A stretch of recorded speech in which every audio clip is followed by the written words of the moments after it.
നമ്മൾ കഴിഞ്ഞ ഒരു 6-7 കൊല്ലം കൊണ്ട് യൂട്യൂബിനകത്ത് ഫെങ്ഷുയെ പറ്റി പറയുന്നുണ്ട്. അപ്പം ഈ പ്രോഗ്രാം കണ്ടിട്ട് ഒരുപാട് ആൾക്കാർ അവരുടെ വീടുകൾ വിളിച്ച് ഫെങ്ഷു പ്രകാരം കറക്റ്റ് ചെയ്യുകയും നല്ല നേട്ടങ്ങളുണ്ട്. എനിക്ക് എടുത്തു പറയാവുന്ന ഒരുപാട് വീടുകളുണ്ട്. നമ്മളിപ്പം ഒരു വാടക വീട്ടിൽ കിടന്ന ഒരു ക്ലയൻറ്റ് അവിടെ ചെന്നു നമ്മളത് ആ വീട് അവർക്ക് ഒന്നും ചെയ്യാൻ പറ്റത്തില്ല, പക്ഷേ ഫെങ്ഷുയുടെ ടൂൾസ് വെച്ച് അതിനെ കറക്റ്റ് ചെയ്ത് അവരവിടെ നിന്ന് നല്ല രീതിയിൽ രക്ഷപ്പെട്ടപ്പോഴത്തേക്ക് അവർ പുതിയ വസ്തു വാങ്ങിച്ചിട്ട് അതിനകത്തോട്ട് വീട് വയ്ക്കുന്ന സമയത്ത് വസ്തു വാങ്ങിച്ചപ്പോൾ എന്നെ വിളിച്ച് കാണിച്ചു. വീട് വയ്ക്കുന്ന സമയത്ത് എന്നെ കൊണ്ട് പ്ലാൻ എല്ലാം ചെയ്യിപ്പിച്ചു. ഫെങ്ഷുയുടെ ഫ്ലൈങ് സ്റ്റാർ നമ്പറുകളെല്ലാം എടുത്ത് അതിനനുസരിച്ച് ഞാൻ പറഞ്ഞെടുത്ത് റൂമുകളും കാര്യങ്ങളും എല്ലാം വെച്ച് അവരെ വീട് സെറ്റ് ചെയ്തു. അപ്പോൾ ഇത്രയും കാര്യങ്ങൾ അവർ ചെയ്തു. അങ്ങനെ ജീവിതത്തിൽ രക്ഷപ്പെട്ടുകൊണ്ടിരിക്കുന്ന ഒരുപാട് ആൾക്കാരുണ്ട്. അപ്പം ചിലർ ഈ പ്രോഗ്രാം കണ്ടിട്ട് ഇന്ന് വിളിക്കാം, നാളെ വിളിക്കാം, പല തരത്തിലുള്ള മടികൾ ഉണ്ടാവും. ഇപ്പം ഞാൻ പല പ്രോഗ്രാമിലും പറഞ്ഞിട്ടുണ്ട്, പോസിറ്റീവ് എനർജിയും നെഗറ്റീവ് എനർജിയും എന്ന് പറഞ്ഞിട്ടുണ്ട്. അതുപോലെ തന്നെ നമ്മുടെ ഉള്ളിലും ഹയർ സെൽഫും ലോവർ സെൽഫും ഉണ്ട്.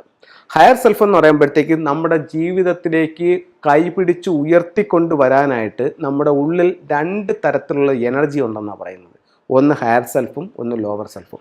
അപ്പം നമ്മൾ ഇരിക്കുമ്പോഴത്തേക്ക് പറയും, നീ മടി പിടിച്ചിരിക്കാതെ അങ്ങോട്ട് എണീക്കൂ, നീ ഇന്ന കാര്യം ചെയ്യൂ, നീ ജീവിതത്തിൽ രക്ഷപ്പെടുമോ, അത് ചെയ്യൂ എന്നും പറഞ്ഞ് നമ്മുടെ ഉള്ളിൽ ആരും ഇങ്ങനെ പറഞ്ഞുകൊണ്ടിരിക്കും.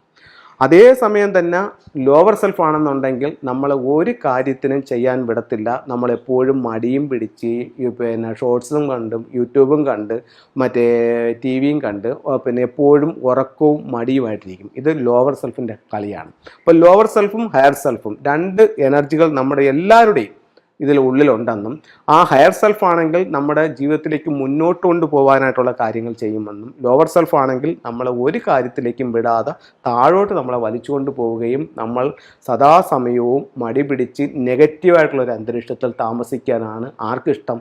ഈ ലോവർ സെൽഫിന് ഇഷ്ടം. ഹയർ സെൽഫ് ആണെങ്കിലോ നമുക്ക് കൂടുതൽ രക്ഷപ്പെടാനായിട്ടുള്ള മാർഗങ്ങൾ തേടാനാണ് ഹയർ സെൽഫിന് ഇഷ്ടം. അപ്പോൾ പലരും ഇത് കൺസൾട്ടിങ്ങിന് വിളിക്കാത്തതിൻ്റെ കാരണം അവൻ്റെ ഉള്ളിലുള്ള ലോവർ സെൽഫാണ്. ആ ലോവർ സെൽഫ് അവനെ താഴോട്ട് പിടിച്ച് വലിക്കുന്നത് കൊണ്ട് അപ്പോൾ ഇന്ന് ഫോണൊക്കെ എടുത്ത് യൂട്യൂബ് കണ്ടു ഒന്ന് വിളിച്ചാലോ, അപ്പോഴത്തേക്ക് ഒന്ന് വിളിച്ച് കാര്യങ്ങളൊക്കെ ചോദിക്കും. ശരി, ഞാൻ സാറിനെ വിളിച്ചോളാം, നമ്പർ സേവ് ചെയ്തിട്ടുണ്ട്, സാറിനെ വിളിച്ചോളാം എന്ന് പറയും. എന്നിട്ട് ലോവർ സെൽഫ് പറയും, നീ വിളിക്കാനൊന്നും പോകണ്ട, പിന്നെ ആവട്ടെ എന്ന് പറയും. ലോവർ സെൽഫ് അവനെ താഴോട്ട് വലിച്ചുകൊണ്ടിരിക്കും. അതേ സമയം ഹയർ സെൽഫ് ആണെങ്കിലോ, നീ വിളിച്ച് പുള്ളി വന്ന് കാര്യങ്ങൾ ചെയ്യുമ്പോൾ നിൻ്റെ ജീവിതത്തിൽ മാറ്റങ്ങളുണ്ടാവും, നിനക്ക് രക്ഷപ്പെടാം, നിനക്ക് സാമ്പത്തികമായിട്ട് അഭിവൃദ്ധി ഉണ്ടാവും, അല്ലെങ്കിൽ തൊഴിൽപരമായിട്ട് നേട്ടം ഉണ്ടാവും എന്നും പറഞ്ഞ് നമ്മളെ കൈപിടിച്ചുയർത്താനായിട്ട് ശ്രമിക്കും. ആര്? Higher self. ലോവർ സെൽഫ് ആണെങ്കിലോ നമ്മളെ ഒരു പണിയും ചെയ്യാൻ വിടാതെ നെഗറ്റീവായിട്ടുള്ളൊരു അന്തരീക്ഷം, നെഗറ്റീവായിട്ടുള്ളൊരു പശ്ചാത്തലത്തിൽ നെഗറ്റീവായിട്ട് ജീവിക്കാനായിട്ട് താഴോട്ട് വലിച്ചുകൊണ്ടിരിക്കും. അപ്പോൾ നമ്മൾ ഹയർ സെൽഫിൻ്റെ പിടിയിലാണോ ലോവർ സെൽഫിൻ്റെ പിടിയിലാണോ എന്ന് നമ്മൾ ആദ്യം സ്വയം മനസ്സിലാക്കുക. ലോവർ സെൽഫിൻ്റെ പിടിയിലാണെങ്കിൽ ആ പിടിയിൽ നിന്ന് നിങ്ങൾ വിട്ടിട്ട് ഹയർ സെൽഫിലേക്ക് പോകുക. നിങ്ങൾ ഉറപ്പായിട്ടും നിങ്ങളുടെ വീട് നിങ്ങൾക്ക് ബുദ്ധിമുട്ടുകൾ ഉണ്ടാക്കി തരുന്നുണ്ടെങ്കിൽ നല്ലൊരു ഫെങ്ഷു കൺസൾട്ടൻറ്റ് കാണിച്ച് നിങ്ങളതൊന്ന് കറക്റ്റ് ചെയ്യൂ. നിങ്ങളുടെ ലൈഫിലേക്ക് ഒത്തിരി മാറ്റങ്ങൾ ഉണ്ടാക്കാനായിട്ട് അതുകൊണ്ട് സാധിക്കും. ഈ ലോവർ സെൽഫിൻ്റെ പിടിയിലാണെങ്കിൽ നിങ്ങൾ അതൊന്ന് വിട്ടുമാറാനായിട്ടും ആ പിടിയെ പൊട്ടിച്ച് മുകളിലേക്ക് വരാനായിട്ടും നിങ്ങൾ ശ്രമിക്കുക.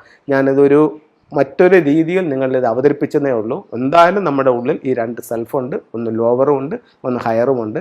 ഹയർ സെൽഫിൻ്റെ പിടിയിലായിരിക്കണം നമ്മൾ. ലോവർ സെൽഫിൻ്റെ പിടിയിലാണെങ്കിൽ നമ്മൾ താഴോട്ട് പോകത്തതേ ഉള്ളൂ. ഇനി ഞാൻ വേറെ മറ്റൊരു ഉദാഹരണം, നമ്മളൊരു വീടിൻ്റെ പ്ലാനിലേക്ക് പോയി അത് ഞാൻ നിങ്ങളെന്ന് പറയുന്നത്. ഇപ്പം നമ്മളൊരു വീട്ടിൽ താമസിക്കുകയാകുമ്പോഴത്തേക്ക് ഇപ്പം നമ്മൾ ഈ ഒരു ഹയർ സെൽഫിൻ്റെ പിടിയിലാണ്. അപ്പം നമ്മളിത് വിളിച്ചിട്ട് കൺസൾട്ട് ചെയ്യാനാണ്. ഇപ്പോൾ ഉദാഹരണത്തിന് നമ്മളുടെ വീടിൻ്റെ പ്രധാന വാതിൽ ഈ ഭാഗത്താണ് നിൽക്കുന്നത്. ഈ ഭാഗത്ത് നമ്മുടെ വീടിൻ്റെ പ്രധാന വാതിൽ നിൽക്കുന്നു. ഇതെന്ന് പറയുന്നത് നമുക്ക് ഇത് ഇത്രയ്ക്കും വേണ്ടിയിട്ട് ഒരു ലിവിങ് റൂമാണ്. ഈ 2 റൂമുകളും കൂടെ ചേർത്തിട്ട് ഒരു ഒറ്റ ലിവിങ് റൂമാണ്. ഓരോ ദിക്കിലും വരുന്ന ഫ്ലൈങ് സ്റ്റാർ നമ്പറാണ് ഞാനിവിടെ എഴുതിയിരിക്കുന്നത്. ഇതൊരൊറ്റ ലിവിങ് റൂമാണ്. ഈ ലിവിങ് റൂമിൽ നിങ്ങൾക്ക് ഇവിടെ ഒരു വിൻഡോ ഉണ്ട്. ഇപ്പം നിങ്ങൾ ഈ ജീവിതത്തിൽ വളരെ സൗഭാഗ്യങ്ങളൊന്നുമില്ലാതെ നിങ്ങളിങ്ങനെ നിൽക്കുകയാണ്. അപ്പം നിങ്ങൾ ഫെങ്ഷു കൺസൾട്ടനെ വിളിച്ചു. ഇപ്പം ലോവർ സെൽഫിൻ്റെ പിടിയിൽ നിന്ന് നിങ്ങൾ രക്ഷപ്പെട്ടു, ഹയർ സെൽഫിൻ്റെ പിടിയിലായി. അപ്പോൾ നിങ്ങൾക്ക് ജീവിതത്തിൽ വിജയിക്കണമെന്ന് സ്വയം തോന്നി. അപ്പോൾ നിങ്ങളൊരു ഫെങ്ഷു കൺസൾട്ടനെ കാണിച്ചപ്പോൾ നിങ്ങളുടെ ഈ മെയിൻ ഡോർ ഇവിടെ നിൽക്കുകയാണ്. അദ്ദേഹം പറയുന്നു, ഇവിടെ ഒരു ഫൗണ്ടൻ വെച്ച് നിങ്ങളൊന്ന് ആക്ടിവേഷൻ ചെയ്യൂ, ഈ വിൻഡോസ് ഒന്ന് തുറന്നിടുമെന്ന് പറയുന്നു. വളരെ സിമ്പിളായിട്ടുള്ളൊരു റെമഡിയാണ് പുള്ളി പറഞ്ഞിരിക്കുന്നത്, വളരെ സിമ്പിളായിട്ടുള്ളത്. അപ്പോൾ ഇത്തരത്തിലുള്ളൊരു കാര്യം ചെയ്താൽ തന്നെ നിങ്ങളുടെ സാമ്പത്തികം മെച്ചപ്പെടും. വളരെ സിമ്പിളായിട്ടുള്ളൊരു കാര്യം ചെയ്യാം. പക്ഷേ എന്ന് പറഞ്ഞു കഴിഞ്ഞാൽ നമുക്ക് എന്തുവാണ്, നമുക്ക് മടിയാണ്, നമുക്ക് അലസതയാണ്, അല്ലെങ്കിൽ നമ്മളെ ചെയ്യാനായിട്ട് അനുവദിക്കുന്നില്ല. എന്താണ്, നമ്മുടെ ഉള്ളിലുള്ള തന്നെ നെഗറ്റീവ് എനർജി നമ്മളെ ചെയ്യാനായിട്ട് അനുവദിക്കുന്നില്ല. അപ്പം അതിൽ നിന്ന് നമ്മൾ മാറി ഇത് ചെയ്ത് കഴിഞ്ഞാൽ ഈ ഒരു ഒറ്റ ആക്ടിവേഷൻ കൊണ്ട് തന്നെ നമുക്ക് സാമ്പത്തികമായിട്ട് നേട്ടം ഉണ്ടാവും. അടുത്തത്, നിങ്ങൾ ഇവിടെ വന്നപ്പോൾ പുള്ളി വന്ന് കൺസൾട്ട് ചെയ്തപ്പോൾ നിങ്ങൾക്ക് ഇവിടെ ഒരു ബെഡ്റൂം ഉണ്ട്, ഇവിടെയും ഒരു ബെഡ്റൂം ഉണ്ട്. ഇപ്പോൾ നിങ്ങളും വൈഫും മാത്രമേ ഉള്ളൂ, നിങ്ങൾ ഈ റൂമാണ് ഉപയോഗിക്കുന്നത്. പുള്ളി വന്ന് കൺസൾട്ട് ചെയ്തപ്പോൾ നിങ്ങൾ പറഞ്ഞു, ഒരു കാര്യം ചെയ്യൂ, നിങ്ങൾ ഒരു 21 ഡേയ്സിലേക്ക് ഈ റൂമിലേക്ക് ഒന്ന് ചേഞ്ച് ചെയ്ത് നോക്കാൻ പറഞ്ഞു, ഒരു 21 ഡേയ്സ്, എന്നിട്ട് ഇതിൻ്റെ ഒരു റിസൾട്ട് നിങ്ങളൊന്ന് ഫീൽ ചെയ്യാൻ പറഞ്ഞു. അപ്പോൾ നിങ്ങൾ ഈ റൂമിലേക്ക് മാറിയപ്പോൾ ഇവിടത്തെ കിട്ടുന്നതിനേക്കാൾ കുറച്ചും കൂടെ ബെറ്റർ ആയിട്ടുള്ള അവസരങ്ങളും സാമ്പത്തിക നേട്ടങ്ങളും സൗഭാഗ്യങ്ങളും നിങ്ങളുടെ ജീവിതത്തിലേക്ക് വരുന്നത് നിങ്ങൾക്ക് അനുഭവിച്ചറിയാനായിട്ട് സാധിക്കും. അപ്പോൾ ഒരു ഫംഗ്ഷൻ കൺസൾട്ടന്റ് വന്ന് രണ്ട് കാര്യങ്ങളെ നിങ്ങൾക്ക് ചെയ്തോളൂ. ഒന്ന്, ഈ ഭാഗത്ത് നിങ്ങൾക്ക് ഒരു ഫൗണ്ടൻ വെച്ച് ആക്ടിവേഷൻ ചെയ്യാൻ പറഞ്ഞു. ഒന്ന്, ഈ ബെഡ്റൂം മാറി ഇതിലേക്ക് മാറാൻ പറഞ്ഞു. ഇത് രണ്ടും ഞാൻ പറഞ്ഞത് ഇത് നിങ്ങളുടെ വീട്ടിൽ വന്ന ഫ്ലൈങ് സ്റ്റാർ നമ്പറുകളെ ബേസ് ചെയ്തിട്ട് മാത്രമാണ് ഞാൻ പറഞ്ഞത്. ഈ രണ്ട് കാര്യങ്ങൾ നിങ്ങൾ ചെയ്തപ്പോൾ ലൈഫിൽ ഒരുപാട് ചേഞ്ചായി. അപ്പോൾ നിങ്ങളുടെ ഉള്ളിലുള്ള ആ നെഗറ്റീവ് എനർജി അതിനെ തട്ടിത്തെറിപ്പിച്ച് നിങ്ങൾ ഹയർ സെൽഫിലേക്ക് പോവുക. എന്നിട്ട് നിങ്ങളുടെ വീടും പരിസരവും നിങ്ങളൊന്ന് കറക്റ്റ് ചെയ്യുക. നിങ്ങൾ ഒന്ന് ആക്റ്റീവ് ആവുക. നിങ്ങൾക്ക് ഒരുപാട് നേട്ടങ്ങൾ നിങ്ങളുടെ ജീവിതത്തിലേക്ക് കൊണ്ടുവരാനായിട്ട് ഫെങ്ഷുയിലൂടെ സാധിക്കും. എല്ലാവർക്കും എല്ലാ സൗഭാഗ്യങ്ങളും ഉണ്ടാവട്ടെ എന്ന് പ്രാർത്ഥിച്ചുകൊണ്ട് നിർത്തുന്നു. നന്ദി, നമസ്കാരം.